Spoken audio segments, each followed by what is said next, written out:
Hai semuanya, nama budaya. Perkenalkan, nama aku Siska Veronica Liu. Selamat datang lagi di DVP, Dhamma Wadana Podcast. Nah, podcast ini dipersembahkan oleh keluarga mahasiswa Buddhis Binus University, yang dimana DVP ini akan mengangkat pembahasan seputar kehidupan kampus, edukasi, dan tentunya Dhamma dong. Pada podcast kali ini kita akan membahas tentang public speaking and confidence. Nah, di sini aku tentunya nggak sendiri. Teman-teman di sini kan udah pada tahu dong, podcast itu kan di antara beberapa pihak ngobrol. Jadi langsung aja kita undang Kak Novalia. Hai. Aduh, bangga banget loh bisa ngobrol sama kamu. Waduh. Makasih. Oke, terus kamu udah tahu dong kita bakal bahas tentang apa? Benar kan? Udah tahu dong pastinya. Iya. Seru banget sih harusnya ya. Wah, harus. Tentunya dong. Terus, boleh perkenalan dulu, Nova? Oke. Kenalan. Halo teman-teman semua, perkenalkan nama aku Novalia. Aku seorang mahasiswi semester 5. Kalau di KMBD, aku sekarang menjabat sebagai koordinator bidang 2 Kemanjisan. Itu kali ya, kira-kira perkenalan singkat aku. Kesibukannya apa aja nih, Kak? Kalau kesibukan sekarang sih pastinya kuliah online aja sih. Kuliah terus lagi sambil cari magang juga, karena kan semester depan mau magang. Terus udah sih, sama kemarin baru ada event di KMBD. Waduh, tuh kan teman-teman, apa aku bilang narasumber sekarang tuh, aduh mantep banget deh. Ya aja buktinya baru ngejalanin event. Kayaknya tuh masih anget banget gitu kalau bahasannya tuh tentang public speaking, benar? Ya, harusnya sih, semoga kayak gitu ya sih. Pastilah. Terus, selain dari kuliah, kesibukannya apa lagi, Kak? Nggak ada yang terlalu sibuk sih selain kuliah, karena ya kuliah, KMBD, sama sebenarnya aku ada vihara juga. Jadi ya seputar-seputar itu aja kesibukannya. Ya, sangat anak yang baik. Ya dong, kan kita Dhamma, betul? Betul. Harus seimbang ya. Iya, harus balance. Oke, di sini kita langsung mulai aja kali ya dari pembicaraan. Menurut aku sendiri, public speaking and confidence itu saling berkaitan satu sama lain. Ya kan? Karena kalau kita confidence itu kan artinya percaya diri ya. Kalau kita percaya diri, berarti kita akan lebih berani untuk tampil di depan publik. Dan kalau kita berani tampil di depan publik, berarti percaya diri kita itu ada, berarti saling berkaitan. Ini menurut aku. Selama percaya diri yang kita punya itu dalam hal baik. Contohnya, kita tuh nggak boleh sampai menutup ilmu dari yang lain juga kan ada tuh yang saking percaya dirinya dia nggak mau nerima pendapat orang lain. Jadi di sini menurut aku pembukaan yang pasti itu kita juga harus ini kan seimbang antara percaya diri yang baik sama percaya diri yang kurang gitu. Maksudnya yang kurang itu maksud aku kurang dalam artian kita nggak boleh sampai melupakan pendapat orang lain. Menurut kakak, percaya diri itu gambaran di pikiran kakak pertama kali itu apa sih? Percaya diri. Percaya diri ya? Kalau misalnya ngomongin percaya diri, mungkin sama Siska. Tadi aku setuju banget kalau percaya diri itu sama public speaking itu berkaitan. Jadi public speaking itu dipengaruhi oleh kepercayaan diri, dan kepercayaan diri itu juga dipengaruhi sama public speaking.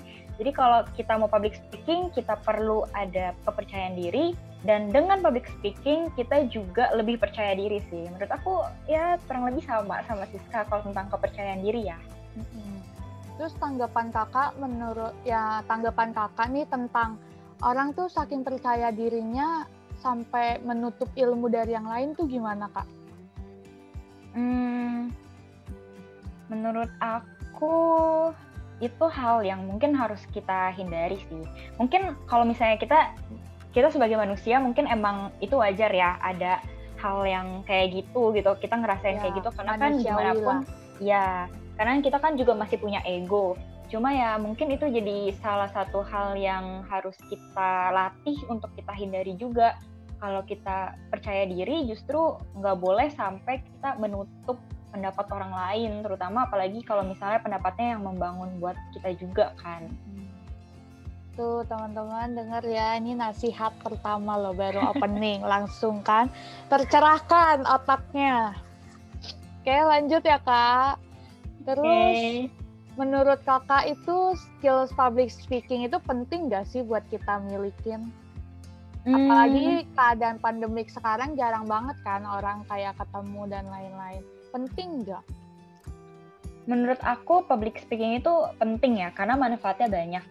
Kalau menurut aku sendiri nih, public speaking itu kan menurut aku kayak sebuah seni, dimana seni berbicara gitu. Makanya dari berbicara, orang itu bisa happy sama apa yang kita bicarakan. Terus berbicara itu bisa jadi indah gitu bagi orang lain. Makanya aku nganggep public speaking atau berbicara itu adalah sebuah seni. Nah, kalau misalnya dibilang penting atau enggak, kalau untuk aku sendiri itu penting ya, karena manfaatnya banyak banget. Misalnya, kita mau presentasi di kelas, itu oke banget kalau misalnya public speaking kita latih. Lalu kalau misalnya kita mau berpendapat, atau kita mau ngajak orang lain untuk berpendapat, itu juga public speaking-nya ini juga bakal bermanfaat banget untuk teman-teman. Lalu misalnya nih dari aku, misalnya aku sempat ada, kalau misalnya di luar BINUS dan KMBD, aku pernah ada personal project, itu aku bikin social project dan harus ketemu sama orang baru, sama partnership gitu, kayak kerja sama bareng. Nah, public speaking ini bermanfaat dan membantu banget buat aku, karena di situ aku bisa ngejelasin project aku dengan baik. Terus karena public speaking-nya baik juga, orang lain juga lebih muncul kepercayaan gitu ke kita, karena kita bisa menyampaikan tujuan kita, project kita dengan baik. Jadi menurut aku dalam bentuk apapun public speaking itu bermanfaat banget sih, jadi penting. Oh gitu ya, berarti skill public speaking itu bisa jadi pandangan buat orang lain buat menilai kita, benar gak Kak? Kalau menurut aku sih gitu ya, kalau misalnya kita mau bandingkan nih, misalnya orang yang presentasi, misalnya dia mau presentasi sebuah project bisnis dia, kalau dia lakukan dengan baik, penyampaiannya baik, terus dia juga oke banget nyampeinnya, pasti orang akan lebih percaya dibandingkan sama orang yang dia nggak bisa menjelaskan atau mempresentasikan idenya sendiri gitu. Jadi menurut aku salah satu keuntungan dengan kita bisa mengembangkan public speaking ya, kita bisa lebih dipercaya orang lain sih. Oh iya, menurutku juga gitu tuh. Contohnya kayak gini, sekarang aku latihan jadi moderator, aku berarti dipercaya dong. Iya, betul Kakak banget. juga keren banget langsung jadi narasumber baru semester 5. Keren banget kan? Aduh, makasih loh. Iya, sama-sama, kasih juga. Terus lanjut nih Kak. Kanova ini kan udah sering banget nih tampil di depan publik. Siapa mahasiswa BINUS yang nggak tahu Kanova? Nggak ada. Ya, aku yakin nggak ada. Apalagi anggota mahasiswa KMBD BINUS University. Nggak mungkin nggak ada yang nggak tahu Kanova. Terus menurut Kakak gimana sih cara ngembangin kepercayaan dini dari sekarang untuk tampil di depan para stranger? Soalnya kan biasa kalau kita tampil di publik, nggak mungkin kita tahu semua. Mungkin aku tahu kakak belum tentu tahu aku gitu kan. Gimana sih biar nggak awkward gitu di depan stranger? Oke, pertama aku makasih banget loh kalau misalnya dianggap aku dikenal. Cuma kayaknya nggak seterkenal itu ya, karena aku juga sebenarnya masih baru banget di belajar public speaking. Cuma kalau misalnya ditanya gimana, mungkin caranya aku lah ya, gimana caranya ningkatin kepercayaan diri aku di saat aku harus tampil di depan stranger. Mungkin yang pertama itu, yang paling penting menurut aku dalam public speaking adalah preparation yang matang banget. Nah, jadi preparation ini termasuk misalnya kita mau bawain materi apa, atau paling gampangnya deh, apa yang mau lu omongin di depan, lu udah tahu gitu. Nah, kalau misalnya kita udah mateng nih, kita udah tahu apa yang mau kita omongin, itu biasanya kepercayaan diri bakal lebih meningkat lah dibandingkan kita nggak tahu apa yang mau kita omongin. Terus preparation ini menurut aku juga kita harus tahu sih penonton kita tuh siapa. Jadi kalau misalnya kita tahu penontonnya siapa, kita bisa sesuaiin nih gaya kita. Gaya untuk ngomong di anak-anak sama di remaja pasti beda dong. Nah, jadi menurut aku salah satunya preparationnya harus mateng. Terus harus banyak latihan juga, karena kalau misalnya kita banyak latihan, kita pasti bakal lebih enjoy sih di panggung. Dan yang menurut aku salah satu juga yang ningkatin kepercayaan diri itu adalah kita berpenampilan dengan baik.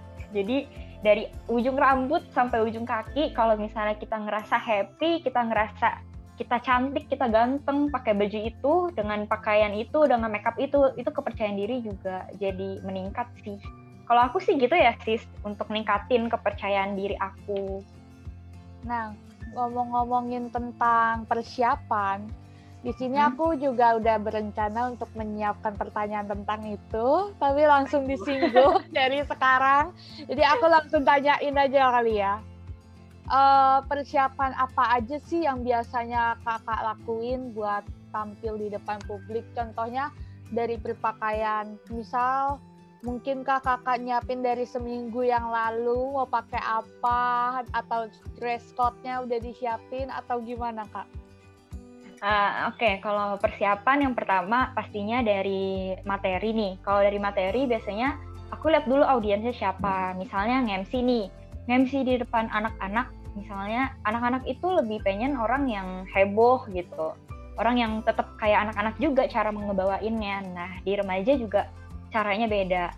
Nah, makanya itu untuk persiapan materi itu aku bakal sesuaiin sama audiens dan emang apa yang harus aku bawain. Misalnya aku jadi MC ya berarti aku harus tahu rundown-nya kayak gimana, alurnya kayak gimana. Kalau misalnya aku jadi pembicara, aku harus tahu apa yang materi yang aku bawain. Nah, kalau misalnya untuk baju nih misalnya untuk penampilan, ya yang pasti aku nyiapinnya biasanya sih seminggu sebelumnya ya. Nggak tahu deh kalau yang lain, coba kayaknya aku selalu kayak gitu. Karena kan kalau misalnya bajunya nanti nggak nyaman, misalnya aduh kependekan nih, aduh terlalu gimana nih, terlalu mencolok kan nanti nggak enak juga kan untuk kita tampil. Jadi biasanya seminggu aku udah prepare, oh pakai baju ini, nanti H-3 udah prepare, rambutnya mau diapain ya, terus pakai sepatu apa ya, terus make up-nya mau kayak gimana ya. Karena ya itu meskipun itu hal sepele tapi itu ngebantu aku banget sih untuk meningkatkan kepercayaan diri aku waktu aku public speaking. Jadi itu hal yang penting untuk aku siapin. Berarti dalam H-7 sebelum acara siapin di pikiran dulu ya, dibayang-bayangin dulu, H-3 baru coba. Iya, benar-benar. Oke. Terjawab ya teman-teman yang pusing pikirin pakaian seperti aku tadi. Oke, lanjut lagi ya. Terus, kan Kak Nova ini sering banget tampil di depan publik. Tapi aku yakin 100% seseri-seria orang dia pernah mengalami rasanya ketakutan dan panik. Kakak ngalamin? Pasti. Aku kira aku doang sekarang saat ini. Terus kan kalau misalkan kakak ngalamin rasa ketakutan, berarti kakak ada jurus jitu untuk biar tampilan di depan itu tetap baik, tapi menenangkannya itu gimana sih kak? Oke. Kalau untuk deg-degan panik itu pasti ada ya. Aku pernah juga waktu nge-MC di Waisak KMBD juga, itu di mall. Itu aku deg-degannya sampai selesai manggung itu dadanya sakit karena deg-degan terus gitu ya. Jadi ya aku gimana ya cara manage-nya, biasanya sih aku kayak cuma tenangin diri karena kalau misalnya aku panik itu pasti aku lebih gampang ngeblank di atas panggung gitu. Jadi aku berusaha untuk oke, kita tenangin diri, terus habis itu percaya sama diri sendiri aja kalau preparation-nya itu udah mateng. Nah makanya tadi aku bilang preparation itu penting ya, karena kalau misalnya nggak mateng itu pasti makin panik gitu. Nah, dengan preparation yang udah baik, udah mateng, biasanya lebih gampang juga untuk menenangkan diri. Terus ya udah enjoy the show aja, kasih yang terbaik yang kita bisa. Atau biasanya bisa dengan datangnya lebih awal ke venue-nya. Karena biasanya kalau misalnya kita datangnya lebih awal, kita bakal lebih gimana ya, karena kita bisa adaptasi dulu nih sama lingkungannya, kita bisa lebih tenang aja gitu. Berarti nggak ada kayak ritual-ritual yang pasti kakak lakuin gitu kalau mau tampil. Contohnya kan ada nih kak, yang kalau dia mau maju, dia harus merem dulu, narik nafas, kayak meditasi saat berdiri gitu. Kalau kakak ada nggak hal yang harus dilakuin untuk menenangkan diri biar tampil di depan tuh nggak salah tingkah gitu?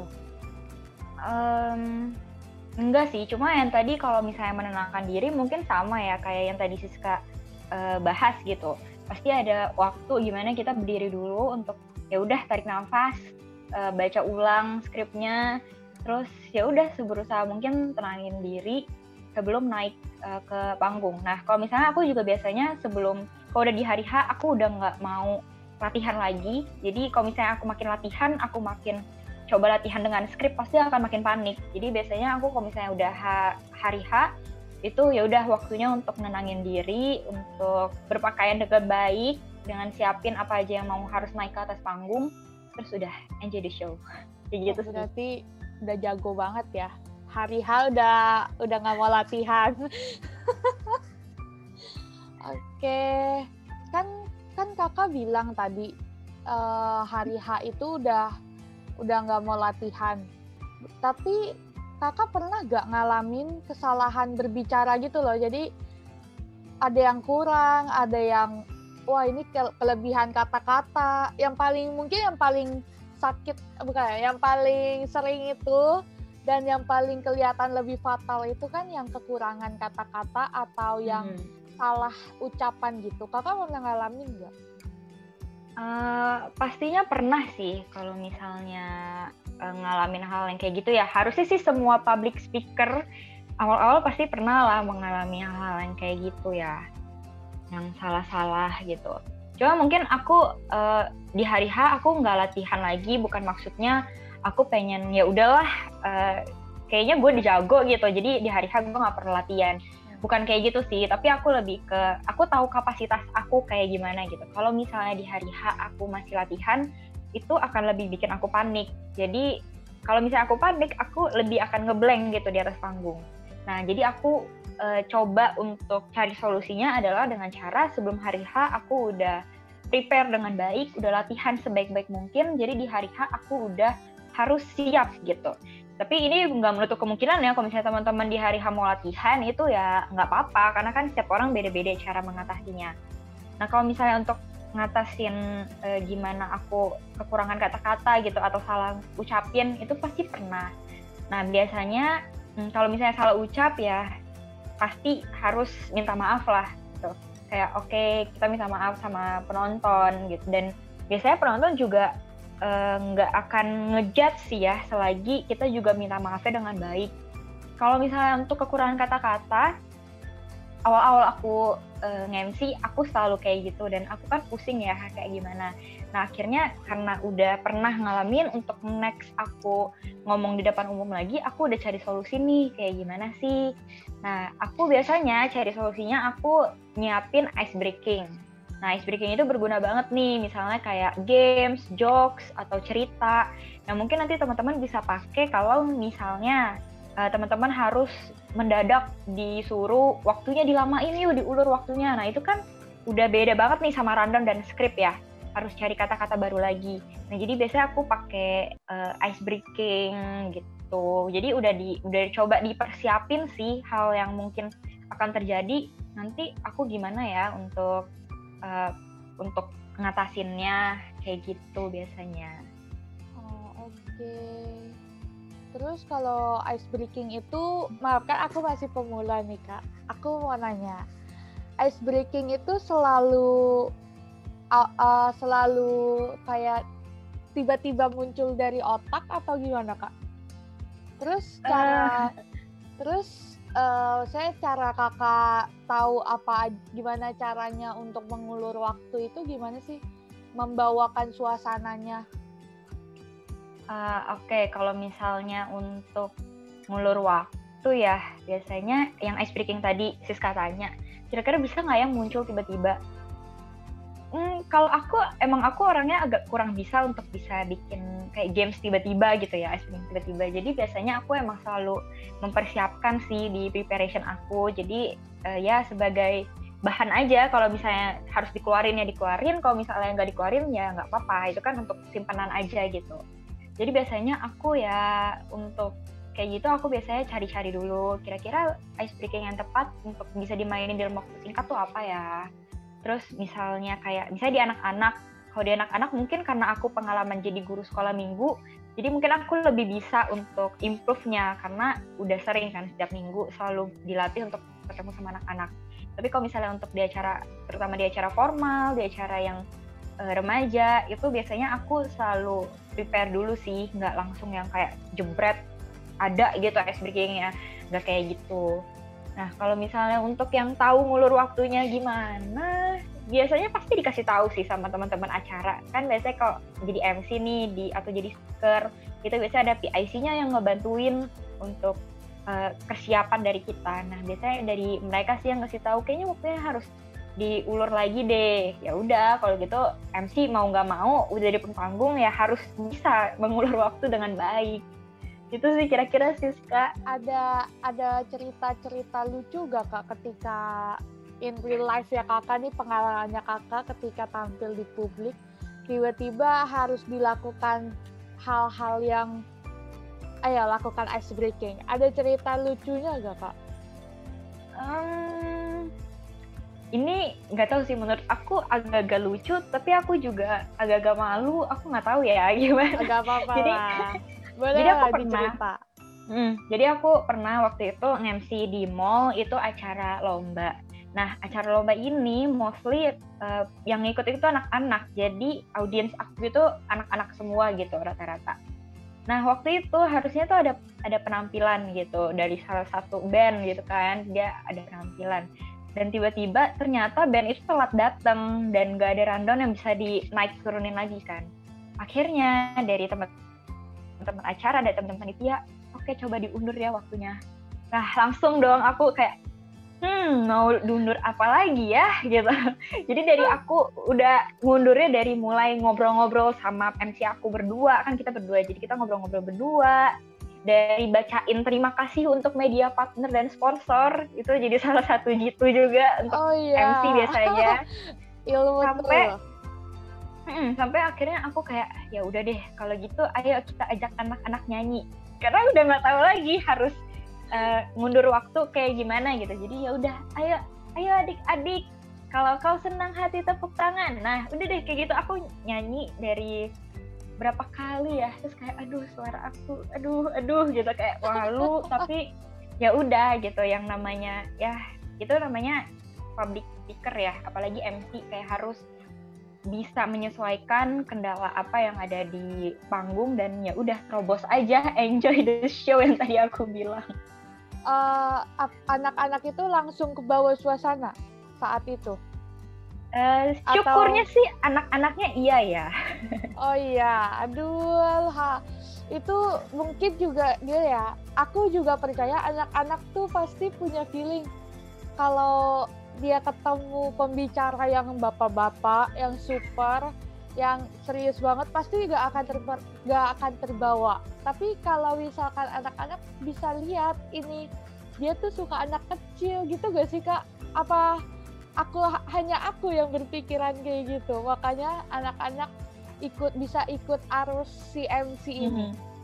Ya aku setuju sih sama Siska. Mungkin itu juga sih yang tadi aku bilang kenapa harus kita tahu audiensnya. Kalau misalnya aku ngomong sama anak-anak itu nggak mungkin bisa kayak selamat pagi adik-adik, perkenalkan nama saya Novalia, kayak gitu, itu nggak akan masuk sama mereka. Mereka itu akan lebih suka ke orang yang heboh, yang kayak anak-anak juga, kata-katanya juga anak-anak, yang bisa ajak mereka main, yang bisa ngobrol sama mereka dengan bahasa dan pemahaman mereka. Jadi itu kenapa seorang public speaker juga harus tahu siapa audiensnya mereka. Kalau misalnya di remaja kita pakai cara anak-anak tadi, kalau kita senang hati suruh tepuk tangan, remaja nggak akan mau dan mereka akan pikir apa sih nih orang lebay banget gitu. Nah makanya itu sih mungkin penyesuaian aja ke kita sebagai public speaker ke audiensnya itu siapa. Itu sih jadi hal yang penting juga untuk bisa engage sama audiens. Nah, kan kita dari tadi tuh udah ngomongin nih kita harus tahu sesuaiin sama audiensnya kita. Menurut kakak pembeda antara anak-anak, remaja, dan orang tua yang maksudnya yang harus kita tampilin di depan masing-masing ini tuh kayak gimana sih, Kak? Oke. Pertanyaannya agak susah ya, agak mikir. Kalau pengalaman aku untuk di anak-anak itu yang tadi kayak kita harus bisa menyesuaikan, kayak ya udah kita harus kayak anak-anak juga, nggak boleh malu untuk joget, nggak boleh malu untuk nyanyi, nggak boleh malu untuk lompat-lompat, ya itu dunia anak-anak gitu. Jadi kita harus masuk ke dunia anak-anak. Nah kalau ke remaja mungkin kita bisa sesuaiin dengan gaya bahasa. Mungkin teman-teman juga sering banget lihat kalau pembicara yang mungkin pakai gue lo sama audiensnya gitu, kalau audiensnya remaja ya itu jadi salah satu yang bisa dipakai juga sih. Dan kalau remaja kan nggak mungkin ya kita bisa kayak pakai ke anak-anak yang tadi kita ajak joget-joget, kita ajak nyanyi-nyanyi, itu agak kurang masuk gitu. Nah kalau ke orang dewasa mungkin aku nggak terlalu banyak pengalaman di orang dewasa ya, cuma aku pernah ya kalau misalnya kita waktu itu aku pernah presentasi itu kayak juri-jurinya itu adalah pandita gitu. Nah mungkin kalau misalnya misalnya di pandita berhadapan sama guru atau sifatnya yang formal kayak gitu kan berarti pembawaan kita juga harus formal, kata-katanya harus dipikirkan juga, harus baik. Mungkin itu sih kalau dari pengalaman aku ya sis. Iya. Oh keren banget Kak, udah ngomong di depan pandita, itu keren banget. Waduh, mantap banget narasumber yang hari ini. Enggak, masih belajar banget, masih belajar. Nah, kita kan udah ngebahas nih hal yang harus disiapin. Terus sekarang kebalikannya nih, hal-hal apa aja yang jangan sampai kebawa untuk jadi public speaking yang baik? Hal yang harus dihindari menurut aku adalah satu doang, meremehkan preparation. Oh iya, sekuat itu kah preparation? Sekuat itu menurut aku. Jadi kalau misalnya preparationnya itu misalnya nggak mateng atau kurang nih, kita nggak kuasain materi apa yang mau kita bawa, kita juga nggak akan bisa kasih yang terbaik untuk penonton kita. Mereka nggak akan dapet hal yang terbaik gitu. Misalnya kita bawain materi nih, kita jadi pembicara tentang apa sih fungsinya public relation misalnya gitu, tapi aku sendiri nggak mempersiapkan materinya dengan baik, nah ya udah mereka juga nggak akan dapet ilmu yang baik juga dari pembahasan itu. Jadi ya menurut aku preparation dari mulai materi, apa yang mau kita bawain, terus latihan, itu benar-benar ngebantu banget sih untuk output ya dari public speaking kita gitu. Apakah nanti baik juga, apakah enggak, kayak gitu sih paling yang emang harus dihindari menurut aku. Oke, terus hal spesifik apa sih yang benar-benar selain preparation ini, hal spesifik apa yang harus ada di dalam diri kita gitu buat jadi public speaker? Mungkin selain preparation ya, percaya diri kali ya. Oh iya benar, itu wajib. Tapi kan ada Kak yang masih malu-malu. Dia tuh sebenarnya mau coba tampil depan publik, tapi dia takut contohnya ya zaman sekarang nggak bisa kita pungkiri, sosial media itu kuat banget. Ya pasti diomongin orang kayak kok lu jadi ini sih sok banget gitu-gitu. Itu gimana ya Kak?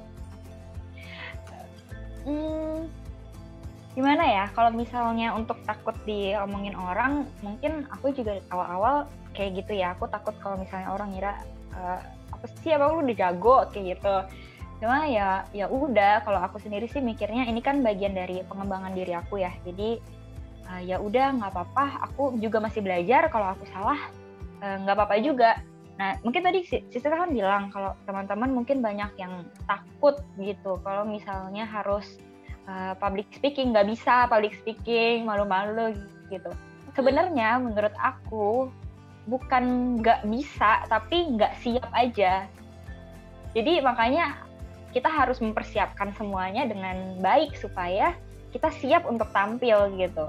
Karena sebenarnya kan public speaking itu hal yang bisa dipelajari ya. Hal yang bisa dipelajari, hal yang bisa dilatih, hal yang emang butuh jam terbang. Jadi kalau misalnya teman-teman gagal satu kali, nggak puas satu kali, ya udah nggak apa-apa. Teman-teman masih bisa improve public speaking-nya lagi, improve diri lagi di kesempatan berikutnya gitu. Karena setiap teman-teman, ini dari pengalaman aku sih, setiap aku public speaking, aku jadi MC, mungkin aku jadi moderator, itu proses belajar aku gitu. Dari sini aku tahu, oh aku kurangnya di sini. Kalau misalnya dari sini, oh aku kurangnya di sini. Jadi semakin hari bisa semakin diimprove sih public speaking-nya. Jadi ya teman-teman bukan nggak bisa, tapi nggak siap aja. Jadi harus dipersiapkan gitu. Oke, itu kan sangat mantap kan. Udah dapet nasihat yang kesekian kalinya. Terus kan nih, nah sekarang kan udah masuk pertanyaan sesi pertanyaan yang lebih intens gitu kan Kak. Di sini aku mau nanya, menurut kamu gimana sih cara membuat semua orang, semua audiens kita tertuju ke kita? Kan soalnya biasa tuh kalau moderator itu, contoh kayak aku nih moderator, ini kan karena kita virtual jadi kita lebih kayak ngobrol ya. Tapi kalau misalkan aku mungkin di depan banyak orang, aku pasti kayak aduh aku ngomong tapi gak ada yang nengok, gak ada yang ngelirik gimana ya gitu. Soalnya semua orang tuh pasti tunggunya ya narasumbernya itu yang penting kayak gitu kan. Gimana sih bikin audiens tuh tertuju ke kita? Oke. Menurut Siska susah nggak? Susah. Iya sama, menurut aku juga itu hal yang selalu jadi PR kayaknya untuk semua public speaker ya. Kalau misalnya gimana sih kita bisa ajak penontonnya itu untuk merhatiin kita, untuk tertarik sama kita. Nah cuma mungkin kalau dari aku, yang ini masih aku latih juga setiap aku harus tampil, itu yang pertama balik lagi harus tahu audiensnya siapa. Nah ketika kita tahu audiens kita siapa, anak kecil, remaja, atau orang tua, atau dosen, itu kita akan tahu cara kita harus over pembicaraan kita. Jadi kita ya kayak tadi lah ya, gaya kita ngomong itu kita bisa sesuaiin. Nah terus yang kedua mungkin teman-teman kalau misalnya pernah dengar juga, dari opening, isi, dan closing biasanya penonton itu akan lebih ingat opening dan closing dibandingkan isi. Kadang isinya kalau misalnya kita agak ada kesalahan dikit atau ada kendala, itu bisa termaafkan loh dengan opening dan closing kita yang bagus gitu. Jadi pas mereka pulang, dia inget nih, oh MC ini tadi enak ya bawainnya gitu. Oh pembicara ini tadi enak ya, dan biasanya mereka akan lebih inget apa opening kita dan apa closing kita.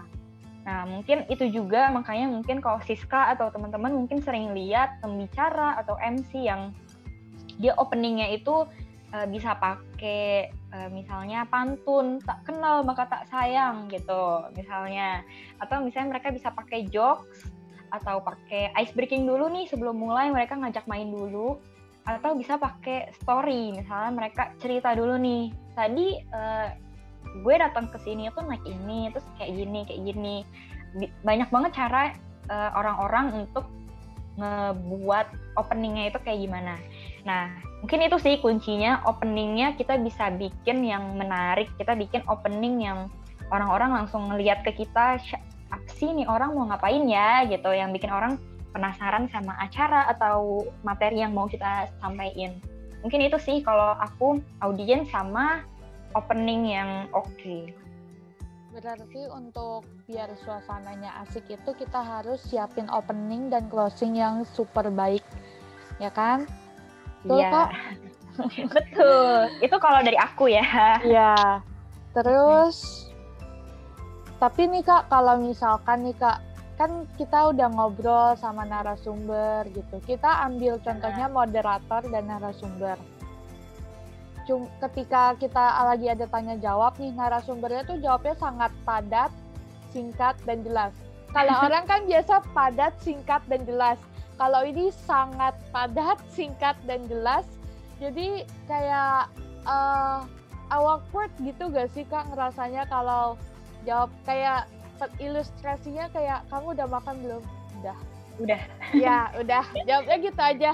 Itu gimana ya Kak mencairkan suasananya? Iya itu emang apa ya? Itu PR juga sih untuk apalagi moderator yang dia punya narasumber ya. Kalau misalnya kita dia jawab udah, terus kita kayak oh iya udah, kan jadi krik-krik ya, nggak mungkin kan kayak gitu. Nah mungkin kalau pengalaman aku sebagai moderator ya, biasanya aku pakai 2 cara sih untuk nanggepin hal yang seperti itu. Yang pertama, ajak interaksi penonton, dan yang kedua itu dengan kasih apresiasi kecil ke si narasumbernya atau pembicaranya. Misalnya dia ngomong kayak gini, iya kunci kesuksesannya adalah pantang menyerah. Udah selesai gitu. Nah biasanya aku bisa dengan cara interaksi nih ke penontonnya. Wah keren banget. Nah teman-teman udah pada tahu kan kunci dari kesuksesan itu apa? Pantang menyerah. Nah bisa dari sana baru lanjut ke next question sama narasumbernya. Biasanya lebih cair sih suasananya, seenggaknya nggak langsung krik-krik kayak pantang menyerah. Oh oke, selesai gitu. Atau mungkin bisa pakai apresiasi kecil dengan kita ajak penonton nih untuk tepuk tangan ke si narasumbernya. Nah biasanya itu juga lebih bisa mencairkan suasana sih dibandingkan kayak ya udah dia jawab terus kita kayak oke, gitu. Biasa aku sih kayak gitu sih Siska. Oke, terbantu banget nih. Aku suka nge-stuck tiba-tiba. Apa itu manusiawi ya? Kayaknya semua yang udah jago pun pasti pernah lah mengalami hal-hal yang kayak gitu. Ada gak Kak tips and trick khusus atau tips and tricks ala Kanovalia untuk orang yang baru pemula banget maksudnya masuk ke terjun ke public speaking ini? Apa ya tips and trick aku? Mungkin kalau aku balik lagi percaya diri aja dan lakukan preparationnya sebaik-baik mungkin dan sematang mungkin, karena itu akan membantu teman-teman untuk bisa tampil lebih baik di panggung gitu. Terus mungkin teman-teman ya tadi ya penampilan teman-teman juga bisa dipikirkan. Jadi kalau misalnya teman-teman ngerasa oke, teman-teman akan lebih pede juga. Terus mungkin yang aku lakuin biasanya datang ke venue-nya lebih awal sih, ke tempat acaranya lebih cepet supaya aku bisa adaptasi dulu sama lingkungannya. Itu biasanya berguna untuk aku supaya nggak terlalu panik aja waktu pas dibandingkan kita datang pas acaranya udah mau mulai. Terus apa lagi ya? Udah sih menurut aku nggak perlu gimana-gimana, enjoy the show aja. Yang penting teman-teman prepare-nya udah sebaik-baik mungkin aja sih. Kalau kakak tuh tipe yang misal kakak mau nge-MC di sini dengan tema kebun binatang contohnya. Kakak tuh bakal yang pelajarin dulu gak sih tentang tema itu? Oh iya pasti. Kayak lakuin research atau cari berita terkininya gitu. Lakuin gak sih Kak? Pasti sih, itu juga sebenarnya perlu ya teman-teman. Ini Siska ingetin banget. Wah. Karena kadang aku juga lupa untuk prepare itu, tapi sebenarnya itu hal yang penting. Kalau misalnya jadi MC mungkin teman-teman bisa lebih prepare ke venue-nya atau acaranya itu apa sih gitu. Jadi teman-teman kayak lebih banyak cari tahu acaranya apa. Saya kayak kebun binatang ya, teman-teman harus lebih cari tahu kira-kira kebun binatang itu gimana sih gitu. Nah, kalau mungkin PR-nya itu kalau misalnya moderator kali ya yang ada narasumbernya, itu kan biasanya omongannya akan lebih berat ngomongin suatu hal yang spesifik. Nah, itu teman-teman juga perlu banget cari tahu lebih banyak, misalnya tentang entrepreneur. Mungkin bisa cari tahu tentang entrepreneur itu apa sih, terus cara kerjanya kayak gimana. Terus profil narasumbernya juga boleh banget untuk malah harus sih kayaknya harus dipelajari ya, dicari tahu kira-kira narasumbernya yang kita mau ngomong ini dia tuh dulunya gimana sih cara dia rintis bisnisnya, terus sekarang dia punya bisnis apa, terus sekarang dia kayak sesimpel umur aja biasanya aku emang harus tahu gitu narasumbernya itu umurnya berapa kayak gitu, terus ya kisah-kisah di balik kesuksesannya itu kayak gimana. Nah mungkin itu teman-teman yang kalau sebelum acara teman-teman bisa untuk datangin narasumbernya dulu untuk ngobrol-ngobrol atau sekedar say hi, kenalan gitu, supaya waktu di panggung itu nanti nggak terlalu canggung aja sih, udah lebih cair sama narasumbernya. Oke. Wah, gak kerasa banget nih Kak, udah memasuki penghujung acara ya. Nggak kerasa ya? Udah sangat tidak berasa saking serunya. Ini udah memasuki pertanyaan terakhir. Pertanyaannya itu simple banget tapi akan sangat-sangat bermanfaat. Ada masukan apa aja nih Kak untuk teman-teman yang sedang nonton podcast ini agar mereka tidak down saat ingin tampil berbicara di depan publik? Apa ya, mungkin ini yang aku lakukan, jadi mungkin siapa tahu akan bermanfaat untuk teman-teman. Yang pasti teman-teman jangan langsung down, percaya diri aja, dan kalau misalnya persiapan teman-teman udah mateng, teman-teman ya udah enjoy the show, lakukan yang terbaik yang teman-teman bisa aja. Karena biasanya aku selalu pegang quotes juga, kalau yang terpenting itu bukan jadi yang terbaik, tapi untuk melakukan yang terbaik. Kenapa? Karena kalau misalnya kita selalu mau jadi yang terbaik, di saat kita ngeliat orang lebih hebat daripada kita nih, misalnya nge-MC-nya, teman-teman pasti bakal down. Atau kalau misalnya kita mau jadi yang terbaik, teman-teman punya kendala sedikit nih yang di luar kemampuan teman-teman pas acara, teman-teman juga bakal down gitu. Jadi mungkin itu sih yang ya udah teman-teman cukup lakukan yang terbaik aja, pasti hasilnya juga akan baik. Dan satu lagi, public speaking itu hal yang bisa dipelajari, jadi bukan nggak bisa tapi nggak siap. Jadi yang perlu dilakukan adalah mempersiapkannya. Itu aja kayaknya sis Kak. Oke, berarti di sini aku kasih rangkuman kecil aja. Correct me if I'm wrong ya Kak. Ini rangkuman yang aku dapetin dari sekian lama kita ngobrol yang super gak berasa, super asik. Yang pertama itu kita ya harus ngelakuin preparation. Itu hal yang paling sangat kuat. Preparation dari outfit, dari ilmu yang bakalan kita keluarin nanti, siapin narasumber, maksudnya siapin data-data yang akan kira-kira keluar tuh nanti yang bersamaan dengan topik. Terus yang kedua, materi udah disiapin sesuai dengan audiens. Terus yang ketiga, ada ketahui limit kita untuk menghadapi ketakutan, kan? Terus siapin ice breaking untuk menjaga-jaga baik itu akan keluar atau enggak, jangan disesali kalau enggak, karena itu untuk jaga-jaga. Betul. Terus ada quotes terpenting nih guys, yang tadi baru aja disebutin. Yang terpenting itu bukan jadi yang terbaik, tapi lakuin yang terbaik. Karena percuma juga kan kalau kita mau, aku mau bisa public speaking, tapi you do nothing. Betul? Betul sekali. Oke, jadi lakukan yang terbaik.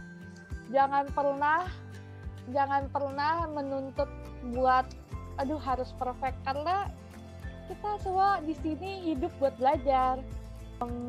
Udah sih segitu aja summary dari aku. Kalian yang nonton juga pasti punya summary dari sekian menit kita berbicara. Lakuin summary sendiri karena pemikiran orang itu berbeda-beda. Wah, gak berasa ya kita udah di penghujung acara. Aku mewakili KMBD mengucapkan terima kasih kepada teman-teman yang udah menonton podcast ini. Aku juga berterima kasih banget kepada Kak Novalia yang udah mau membagi pengalaman, bagi ilmunya di podcast ini. Makasih banget ya Kak Nova. Thank you juga Siska dan teman-teman semua. Semoga sharing aku sama Siska tadi bisa bermanfaat. Ya. Terus aku juga mau bilang makasih kepada partner-partner aku yang udah ngebantu menjalankan acara kegiatan rutin KMBD Bidang 3 ini. Semoga podcast dengan tema Public Speaking and Confidence ini sangat bermakna dan berguna untuk kalian ke depannya.